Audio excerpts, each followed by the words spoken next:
Ce ne sont pas des apprentis sorciers, mais tous les jours, les scientifiques du Centre de recherche en agronomie Volcani, près de Tel Aviv, manipulent les gènes des plantes pour mieux comprendre leur fonctionnement.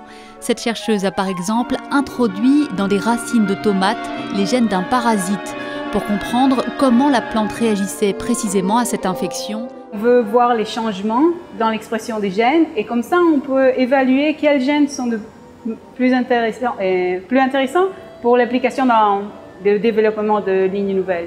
Pour Yonit, les OGM sont de merveilleux outils de recherche et le génie génétique devrait être également utilisé pour améliorer les productions agricoles en Israël.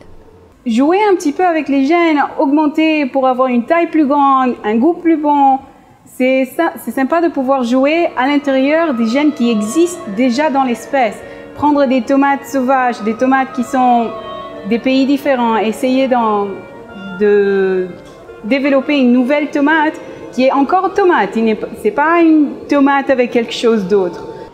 Les OGM pour le moment ne sortent pas des laboratoires, il est interdit de les cultiver en Israël.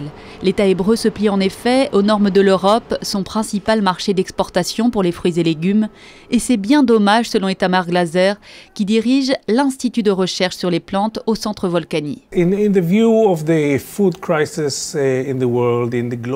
le contexte de crise alimentaire dans le monde et de réchauffement climatique, les OGM sont des outils que nous pourrions utiliser pour améliorer les plantes, leur permettre de survivre malgré le réchauffement climatique, augmenter la productivité et réduire aussi la quantité de produits chimiques et de pesticides déversés dans la nature.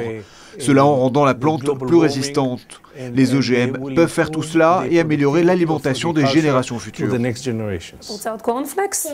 L'importation des OGM, en revanche, n'est pas interdite en Israël. La plupart du blé et du maïs provenant des États-Unis sont des organismes génétiquement modifiés, ce qui ne pose aucun problème à cette jeune maman de Jérusalem. Je donne tous les jours à mes enfants des cornflakes de marque américaine. Et je sais bien que 80% du maïs produit par les États-Unis sont des OGM. Pourtant, en Israël, comme en Europe, des scientifiques s'inquiètent des conséquences de ces plantes génétiquement modifiées sur notre santé ou notre environnement. C'est uniquement sur le long terme que l'on pourra voir les effets des OGM. Ce n'est pas parce que vous en mangez que vous allez tout de suite vous sentir mal.